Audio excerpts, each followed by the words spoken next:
안녕하세요. 사연을 부탁해입니다. 오늘의 사연을 소개하겠습니다. 대학을 졸업한 우리는 회사를 다니느라 눈코 뜰 새 없이 바쁜 나날들을 보내고 있었습니다. 대학을 다닐 때는 스스럼 없이 어울리던 친구 사이였지만 하나둘 취업을 하고 난 뒤에는 조금씩 격차가 느껴지기 시작했어요. 대학에 입학할 때 누구는 명문대에 합격을 했다더라. 누구는 서울에 있는 대학에 떨어지고 지방대를 갔다더라. 라는 말이 들려오던 것과 같은 맥락이었다고 해야 할까요?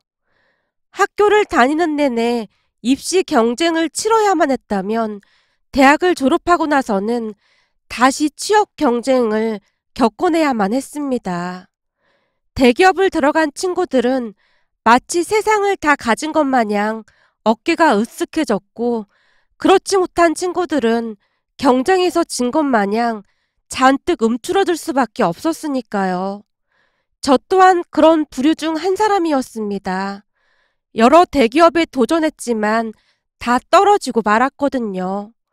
집안 형편이라도 좋았다면 시간을 가지고 더 생각해 볼 수도 있었겠지만 제게는 그런 여유조차도 없었습니다.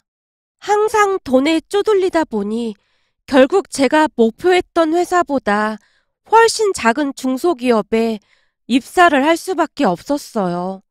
하지만 다른 친구들은 시간을 두고 더욱 많이 준비를 하면서 대기업에 들어간 친구들이 나오기 시작했습니다. 그러면서 알 수 없는 박탈감 같은 것을 느껴야만 했는데요. 어느 날 친구 아영이가 대학 동기들을 불러 모아서는 한껏 거드름을 피우며 말했어요. 니들 얘기 들었지? 나 이번에 땡땡 대기업에 합격했어. 우리 회사 들어가기가 하늘의 별 따기만큼 힘든 거 니들도 알고 있지? 그래? 잘 알고 있지. 진짜 축하해. 부럽다. 친구 주연이가 진심으로 축하를 해주고 있었어요. 그 바람에 아영이의 어깨에 더욱 힘이 들어갔습니다.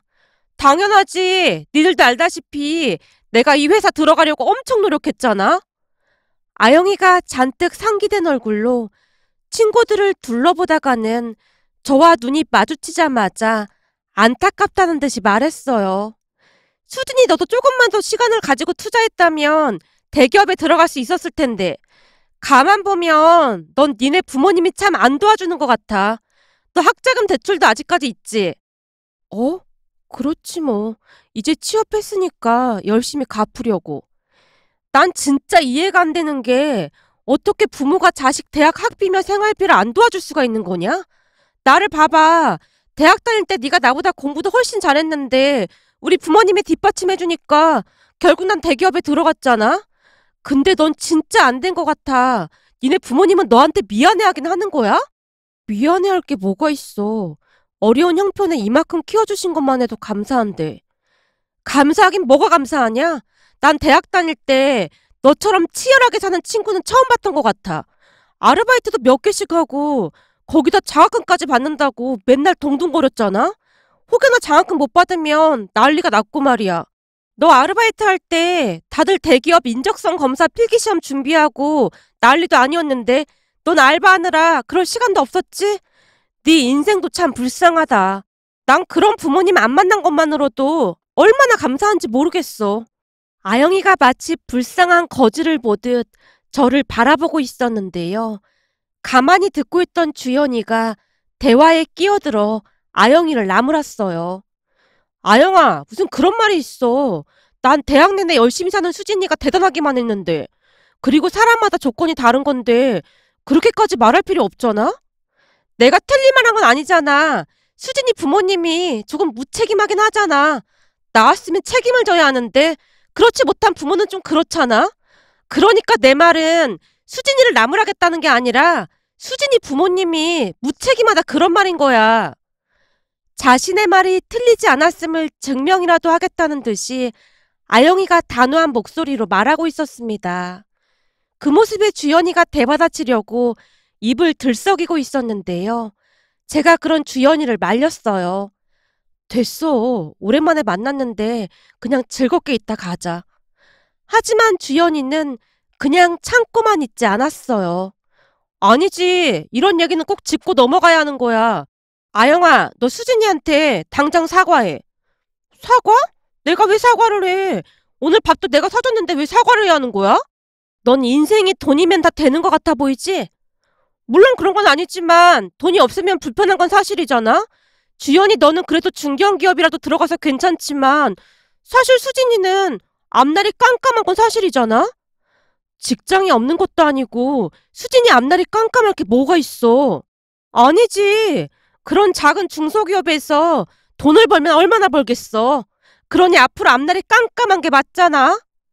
아영이가 오히려 어이없다는 표정으로 주연이와 저를 번갈아가며 바라보고 있었어요. 그 모습에 제가 아영이에게 조용히 말했습니다. 아영아, 우리 회사가 비록 작은 회사긴 하지만 앞으로 비전도 꽤 괜찮고 회사분들도 다 좋아서 마음도 편해. 진짜 가족 같은 그런 회사야. 가족이 아닌데 어떻게 가족 같은 분위기가 돼? 특히나 그런 작은 기업들은 더 문제가 많다고 그러던데. 혹시 너 그 회사에서 과일 깎고 설거지하고 그러고 있는 거 아니야? 내가 보니 작은 중소기업들은 여직원들한테 그런 대우를 한다고 하더라. 아니야. 우리 회사 그런 회사 아니야. 아영이의 말에 제가 세차게 고개를 내젓고 있었지만 그러면 그럴수록 아영이가 저를 더욱 비웃을 뿐이었습니다. 평소 아영이의 성격을 잘 아는지라 다른 친구들도 불편한 기색이 역력해 보였는데요. 조용히 듣고만 있던 은비가 한마디를 툭 하고 내뱉었어요. 그동안 내가 내내 생각해봤는데 아영이한테 딱 어울리는 말이 하나 생각났어. 나한테 어울리는 말? 그게 뭔데? 그게 우리 할머니가 나한테 항상 그런 말을 하시거든. 살면서 주둥아리 잘못 올려서 한 방에 훅 간 인간들이 한둘이 아니야. 그러니까 항상 주둥아리 관리 잘해야 한다. 입이 하나고 귀가 두 개인 이유가 말은 적게 하고 많이 들으라는 뜻이야. 그러셨거든. 뭐? 너 지금 그게 무슨 뜻이야? 뭐야, 내가 이렇게 자세히 말했는데 이해를 못한 거야? 너 그 머리로 대기업은 어떻게 들어간 거냐? 내가 다시 말해줘? 너 그렇게 주둥아리 함부로 놀리다가 골로 간다 그 말이잖아. 지금 이 자리에 우리 할머니가 계셨다면 내가 저놈의 주둥아리를 그냥 확 꿰매버릴까 보다. 그랬을 거다 그런 말이야. 은비가 손을 이 가까이에 가져가서는 바느질하는 흉내까지 내고 있었습니다. 그 바람에 커피를 마시던 주연이가 캑 하는 소리와 함께 옆에 앉아있던 아영이 얼굴에 아이스 커피를 뿜고 말았는데요. 깜짝 놀란 아영이가 자리에서 벌떡 일어나며 소리쳤어요. 뭐야! 어머 미안해. 은비가 할머니 흉내를 너무 니얼하게 내서 나도 모르게 그만 웃음이 터져나왔네. 니들 은비네 할머니 직접 못 봤지? 난 은비네 집 놀러 갔다가 몇 번 뵌 적 있거든. 순간 은비네 할머니 얼굴 떠올라서 웃음이 터져나왔어. 주연이가 주섬주섬 아영이 얼굴에 뿜은 커피를 닦아내고 있었는데요. 됐어. 이래서 수준 맞는 친구들이랑 어울려야 하는 건데 니들이랑은 수준이 안 맞아도 너무 안 맞는 것 같다. 아영이가 급히 가방을 챙기고 있었습니다. 그러게. 앞으로 네 수준이랑 딱 맞는 친구 잘 사귀길 바랄게. 그 뭐냐. 너랑 똑같이 닮은 주둥아리 나불거리는 그런 친구면 아주 금상첨화겠다. 앞으로도 그 주둥아리 나불나불거리면서 잘 살아라. 주연이가 손까지 흔들어대며 아영이를 놀리고 있었습니다. 그 모습에 친구들이 다들 웃음을 참느라 얼굴이 시뻘개져 있었는데요. 아영이가 씩씩거리며 카페를 나서고 있었어요.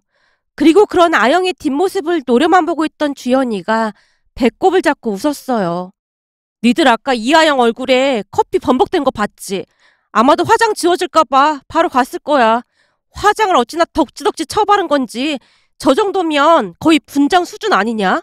아영이가 수진이한테 자격지심이 있어서 더 그런 거야. 아영이가 나한테 자격지심을 가질 이유가 뭐가 있겠어. 아니지. 대학 다닐 때도 다들 수진이 너만 좋아했잖아. 아영이 저건 얼굴도 되게 못생긴 게 인성도 되게 못해 처먹었다니까.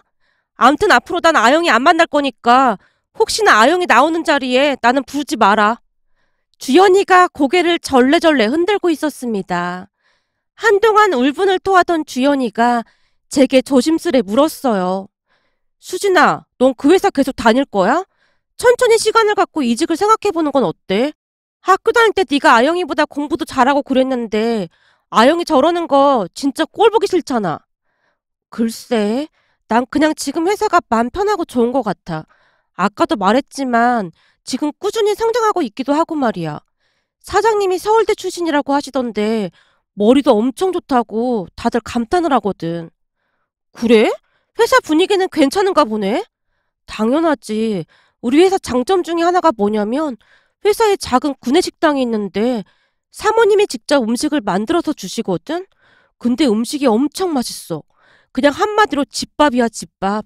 거기다 1,000원씩만 내면 반찬도 막 싸주시거든. 그럼 자취하는 회사 직원들이 집에 가서 밥만 넣고 먹으면 될 정도로 정말 좋아. 제가 신나서 회사 자랑을 하고 있었는데요. 친구들이 제 말을 믿지 않는 것 같아 보였어요. 그래도 중소기업은 업무도 많이 힘들고 체계도 안 잡혀 있다고 그러던데 그런 건 괜찮은 거야? 주연이가 제게 다시 묻고 있었습니다. 주연이뿐만 아니라 친구들 모두가 조금은 제 걱정을 하는 듯 해보였어요. 하지만 저는 굳이 회사를 옮길 생각이 없었는데요. 사장님도 사장님인데 직원들과 정말 가족같이 그렇게 잘 지내고 있었으니까요. 사장님이 워낙 바르고 선한 분인지라 회사가 승승장구할 것 같다는 확신 같은 것이 있었던 것 같습니다. 어느 날부터 엄마가 몸이 좋지 않다고 해서 급히 병원에 가게 되었습니다. 동네 작은 병원이었기에 의사가 대학병원에 가서 정밀검사를 받아보라고 했고 부랴부랴 대학병원에 예약을 한 뒤 검사를 받았는데 위암 판정이 내려졌습니다. 의사 입에서 암이라는 소리를 듣자마자 모든 것이 무너져 내리고 말았어요. 회사에 입사하고 열심히 돈을 벌어서 학자금 대출도 갚고 저축도 할 생각에 한껏 들떠 있었는데 왜 이런 엄청난 일이 또 생기는 것일까 하는 생각만 들었어요. 오빠가 있긴 했지만 오빠도 조카들 키우면서 힘들게 살고 있었기에 당장 병원비 걱정을 할 수밖에 없었습니다. 그때 잠깐 부모님 원망을 하기도 했던 것 같습니다. 회사에 들어가서도 얼마 되지 않은 월급으로 내내 집안의 생활비를 보태면서 대출까지 갚으며 힘겹게 살아가고 있었으니 제 입장에서는 앞이 깜깜할 수밖에 없었어요. 오빠한테 병원비를 좀 보태라는 말을 하기도 했지만 아파트 월세부터 이런저런 대출이 많다 보니 그 이자만 해도 버겁다며 안절부절 못하는 모습이었거든요. 결국 어느 점심시간 다들 식사를 하러 간 틈에 주연이에게 전화를 했습니다. 주연아, 내가 진짜 이런 말 안 하려고 했는데. 뭔데 그래? 무슨 일 있는 거야? 저기 그게 말이야. 얼마 전에 병원에 갔었는데 우리 엄마가 위암이라고 하더라고. 뭐? 위암? 진짜야? 어. 근데 너도 알다시피 내가 지금 우리 집 가장이나 다름없잖아? 아빠가 막노동해서 돈을 벌긴 하지만 그 일도 없는 날이 더 많기도 하고 말이야. 그렇긴 하지. 거기다 니네 오빠도 사는 게 힘들다고 했었지. 그렇지 뭐. 아무래도 세연이 입장에서는 진절머리가 나기도 할 것 같아. 이래저래 돈 들어갈 일이 많긴 했잖아. 내 대학 등록금도 오빠가 보태주기도 했고 말이야. 제가 선뜻 말을 꺼내지 못한 채 말을 빙빙 돌리고 있었는데요. 너 혹시 돈 필요한 거구나? 이미 제 마음속을 들여다보기라도 한 듯 주연이가 물었어요. 맞아. 엄마가 들어놓은 보험도 없어서 나도 참 답답하다. 돈 좀 빌려줄 수 있을까? 내가 매달 갚아나갈 수 있을 것 같은데. 아무리 친한 친구 사이라고 해도 돈 앞에서 더욱 비참하기만 할 뿐이었어요. 제가 긴 한숨을 내쉬고 있자 주연이가 흔쾌히 말을 했습니다. 알았어. 나 그동안 모아놓은 돈도 좀 있으니까 내가 빌려줄게. 지금 1,000만 원 조금 안 되는데 그 정도면 괜찮은 거야? 정말? 그새 그렇게나 많이 모았어? 대단하다. 대단하긴 뭐가 대단해. 나는 우리 부모님 집에서 다녀서 돈을 쓸 게 별로 없었잖아. 내가 막 사치를 하는 성격도 아니고 말이야. 주연이가 대수롭지 않게 말을 하다가는 급히 말을 돌렸어요. 저기 수진아, 그러니까 내 말은 돈을 빌려줄 수 있다 그 말이야. 주연아, 정말 고마워. 라며 제가 힘없는 목소리로 대답을 했는데요.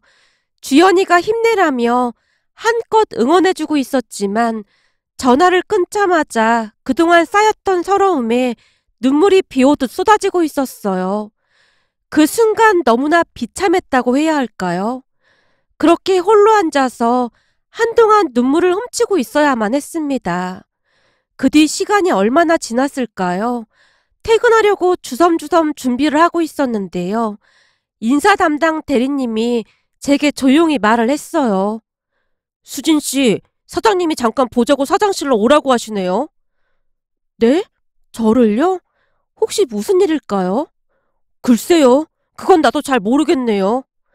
그 말만을 하고는 대리님이 퇴근을 하는 모습이었습니다. 잠시 후 노크를 하고 사장실 안으로 들어갔는데요. 사장님이 제게 선수 음료까지 챙겨주며 물었어요. 수진 씨, 우리 회사에 몇 달은 근무를 해봤잖아요. 분위기가 어떤 것 같아요? 네? 분위기요? 그래요, 분위기요. 수진 씨는 잘 모르겠지만 나도 전에 땡땡 대기업을 다닌 적이 있었거든요. 근데 회사라는 곳이 참 냉정하게 그지없더라고요. 열심히 일을 해서 인정을 받았더라도 한 번 실수를 하거나 실적이 좋지 않으면 바로 눈치를 주고 사람 영혼까지 탈탈 갉아먹더라 그 말이에요. 그 회사에서 한 3년 정도 일을 했는데 질릴 대로 질려서 내 발로 걸어 나갔어요. 물론 회사를 나오기 전에 사업을 할 생각으로 철저하게 준비를 했고요. 그래서 그런지는 모르겠지만 난 우리 회사가 정말 가족 같은 회사였으면 좋겠거든요. 대기업에 있는 직원들 간 정치 싸움이라든지 그런 게 없는 회사를 만드는 게 목표라면 목표입니다. 신입사원인 수진 씨가 보는 우리 회사는 어떤 회사인지 궁금해서 물어보는 겁니다. 사실 처음 이 회사에 입사를 했을 때까지만 해도 그냥 잠깐 머물다 다른 회사로 이직할 생각이었습니다. 근데 회사를 다니면 다닐수록 동료분들도 너무 좋고 해서 선뜻 옮기는 게 쉽지가 않았어요. 제 개인적인 생각이지만 저는 아주 만족하고 다니고 있습니다. 혹시 사장인 내가 듣기 좋으라고 하는 소리는 아닌 거죠? 아닙니다. 이건 제 진심입니다. 그럼 다행이고 신입사원한테 그런 말을 들으니까 안심이 되는데요. 사장님의 나이가 적지 않은 편이었으나 직원들에게 항상 존댓말을 사용하는 모습이었습니다. 그 모습이 참 인상적이었다고 해야 할까요? 잠시 이런저런 이야기를 하며 뜸을 들이던 사장님이 제 눈치를 보며 물었어요. 저기 수진 씨, 그래서 말인데 내가 엿들으려고 했던 건 아닌데 본의 아니게 아까 수진 씨 통화하는 걸 엿듣게 됐어요. 네? 제 통화 내용이라면 설마... 맞아요. 어머님이 암이란 얘기를 들었습니다. 사장님의 말에 제가 안절부절 못한 채 고개를 푹 숙이고 말았는데요. 왠지 모르게 들키지 말아야 할 무언가를 들키고 만 것 같은 그런 기분이었거든요. 눈물 가득한 눈으로 제가 고개를 숙이고 있자 사장님이 다시 말을 꺼냈어요. 수진 씨, 아까도 말했지만 난 우리 회사가 가족 같은 회사가 됐으면 해요. 그래서 말인데 내 친구 중에 대학병원 의사가 있어요. 그 친구한테 부탁을 해놨으니까 거기 가서 수술 받으면 어떨까 해서요. 네? 그게 무슨 말씀이세요? 다른 뜻이 있는 건 아니고 내가 친구한테 상담해보니 그 병원에 잘하는 의사가 있다고 하길래 내가 부탁을 좀 해놨어요. 사장님께서 왜 그런 일을... 내가 말했잖아요. 이 회사에 들어온 이상 수진 씨는 우리 가족이라고. 가족의 어머님이 아프신데 그냥 모른 척하는 가족이 어딨겠어요. 암튼 내가 다 알아서 할 테니까 가서 상담받고 거기서 수술 받아요. 참 그리고 수술비도 직원 복지 차원에서 내가 알아서 할 테니까 걱정하지 말고요. 네? 수술비를요? 그래요. 그니까 수진 씨는 아무 걱정하지 말고 어머님 치료에 집중해요. 대신 당분간 보너스는 없으니까 그런 줄 알고 있고요. 사장님이 한쪽 눈을 살짝 감았다 뜨며 인자한 미소를 짓고 계셨어요. 사장님, 아까 제 친구랑 통화한 내용 듣고 그러신 거라면 안 그러셔도 됩니다. 친구가 빌려주기로 했거든요. 나 바쁘니까 더 이상 말하지 말고 그만 가봐요. 그냥 내가 하라는 대로 하면 되는 겁니다. 사장님이 저를 떠밀다시피 사장실 밖으로 내보냈습니다. 사장실을 나오면서 눈물이 비오듯 쏟아졌는데요. 사장님의 배려와 인품에 깊은 감동을 받았거든요. 그 뒤 엄마는 수술을 잘 마쳤고 다행히 회복도 빨랐습니다. 사장님과 회사 동료들이 병문안을 와주기도 했는데요. 다들 진심으로 걱정해주는 그런 모습이었어요. 그러던 어느 날은 제가 김 대리님한테 묻기도 했습니다. 대리님, 혹시 그동안에도 이런 일이 있었나요? 무슨 일? 아, 사장님이 수진 씨 어머님 병원비 도와주신 거? 네, 그게 진짜 쉬운 일이 아닌데 참 대단하시다는 생각만 들더라고요. 사실 수진 씨가 처음은 아니야. 저기 서주임은 아버지가 무슨 사기를 당했었는데 사장님 친구분 중에 변호사도 있어서 그분 소개해 주셔서 완전 잘 해결된 적도 있었거든. 아마 다들 한두 번씩은 사장님 도움을 받았을걸? 우리 사장님 마인드가 당장의 이익보다 중요한 게 사람이라고 생각하시거든. 그래서 다들 이직 안 하고 이 회사에 충성을 다하고 있는 거야. 조금 있으면 연말이잖아? 우리 회사는 연말 파티를 하는데 사장님 댁에서 하거든. 사장님 댁에서요? 그래. 사모님이 진수성찬을 차려놓고 기다리고 계신데 집에 돌아갈 때 일일이 음식을 싸주기도 하셔. 왜 그런 거 있잖아? 예전에 잔치하거나 하면 일일이 나눠주고 그랬다고 하잖아. 딱 그런 모습이라니까. 더 놀라운 건 사모님의 기억력이신데 누가 뭘 좋아하는지 다 알고 계실 정도라니까. 정말요? 그렇다니까. 이러니 비록 우리 회사가 대기업은 아니지만 다들 이직할 생각을 안 하고 있는 거야. 여기 있는 사람들 대부분이 힘들게 살았다 보니 그런 따뜻한 배려에 감동을 받을 수밖에 없거든. 그러니까 수진 씨도 미안하다는 생각은 그만하고 열심히 일해서 보답할 생각이나 해. 김 대리님이 힘내라는 듯이 손으로 제 어깨를 두드리고는 자리로 돌아갔습니다. 결국 저도 더욱 열심히 일하며 회사에 보답하기로 마음먹었어요. 근무하면서 회사에 두 번 정도의 위기가 찾아오기도 했는데요. 직원들이 다들 힘을 모아 월급을 반납하기도 했을 정도였어요. 그것에 대해 그 누구도 불만을 제기하지도 않았고요. 그렇게 우리 회사는 하루하루 승승장구해 나갔습니다. 한 번 입사를 한 직원들은 특별한 일이 아니면 회사를 그만두는 일이 없었기에 정말이지 다들 가족처럼 지낼 수 있었습니다. 그러는 동안 저도 몇 번의 승진을 하게 되었고 나중에는 팀장까지 되었답니다. 물론 월급도 많이 올랐고 보너스도 꽤 많이 받고 있었기에 돈도 제법 많이 모을 수가 있었어요. 처음 입사를 했을 당시에는 작은 중소기업이었던 회사가 지금은 많이 성장해 있답니다. 그렇게 하루하루 안정적인 생활 속에서 행복을 만끽하고 있었어요. 그러던 어느 날 기가 막힌 일이 일어났습니다. 그날도 여느 날과 다름없이 거래처 상담을 하기 위해 준비를 하고 있었는데요. 거래처 직원 두 사람이 잔뜩 긴장을 한 채 회의실로 들어와서는 제게 깍듯하게 인사를 건넸어요. 그런데 인사를 하고 있던 사람 중 한 사람 얼굴이 낯이 많이 익어 보였기에 제가 뚫어져라 그 사람을 바라보고 있었는데요. 그 몇 년 동안 얼굴이 많이 변하긴 했지만 대학 동기 아영이가 분명해 보였습니다. 어찌나 놀랐던지 제 입에서 아영이 이름이 튀어나왔고 그제서야 알아본 모양으로 아영이가 사색이 된 채 저를 응시하고 있었습니다. 아영아, 너 아영이 맞는 거지? 내가 잘못 본 거 아니지? 수진이? 너 수진이야? 네가 여기 왜 있는 거야? 여기는 우리 회사니까 있는 거고, 너야말로 어떻게 된 거야? 너 그때 대기업 들어갔다고 했잖아. 제가 묻고 있었지만 너무나 놀란 나머지 제 말을 잘 못 들은 모양인지 아영이가 다시 물었어요. 여기가 니네 회사라고? 너 그때 조그마한 중소기업에서 근무한다고 했잖아. 설마 이직한 거야? 아니, 이직은 무슨 이직이야. 여기가 그 회사야. 내가 입사할 때만 해도 작은 회사였는데 어느새 이만큼 큰 거 있지. 근데 넌 어떻게 된 거야? 대기업 들어갔던 네가 여기 어떻게 온 거야? 제가 아영이의 눈을 뚫어져라 바라보고 있었는데요. 순간 아영이가 입고 있던 회사 점퍼 로고를 급히 손으로 가리고 있었어요. 그 모습에 놀란 제가 다시 물었습니다. 너 설마 이 회사 직원인 거야? 어?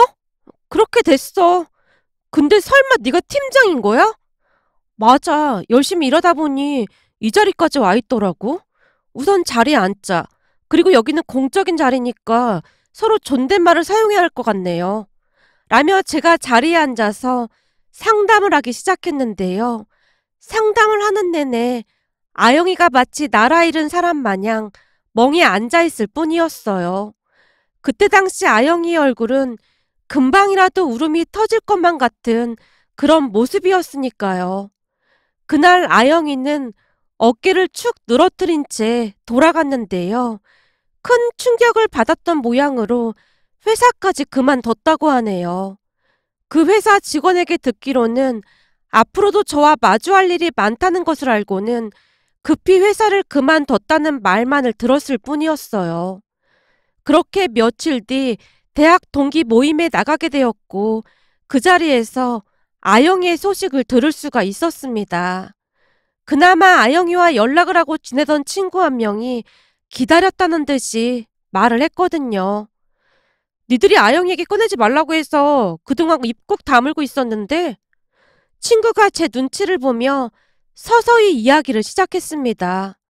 사실 그때 아영이가 대기업 입사했다고 자랑이란 자랑은 다 했었잖아? 근데 나중에 알고 보니 정규직이 아니라 계약직이었더라고. 뭐? 계약직? 제가 놀라서 대묻고 있었는데요. 그 친구가 더욱 기가 막힌 이야기를 전해줬습니다. 친구의 말에 의하면 아영이가 대기업에 입사를 했던 건 맞지만 그게 정규직이 아니라 계약직으로 입사를 했다고 하네요. 하지만 계약직으로 입사를 하더라도 시간이 되면 대부분은 정규직이 되었기에 우리에게 자신만만하게 정규직으로 입사를 했다고 했었고요. 그런데 문제는 계약직으로 근무를 하면서 파견 근로 직원들을 관리하는 부서에 있었던 모양인데 그 직원들에게 함부로 하면서 그렇게나 힘들게 했다고 하네요. 결국에는 내내 참고만 있던 파견 근로 직원들이 들고 일어나게 되었다고 합니다. 그 문제로 회사가 발칵 뒤집어지게 되었고 아영이는 문책성으로 동기들 중 혼자 재계약이 되지 않았다고 하네요. 그리고 더 이상 취업도 어려웠던 모양이었고요. 그 바람에 아영이는 아주 작은 중소기업들만 전전하게 되었다고 하는데요.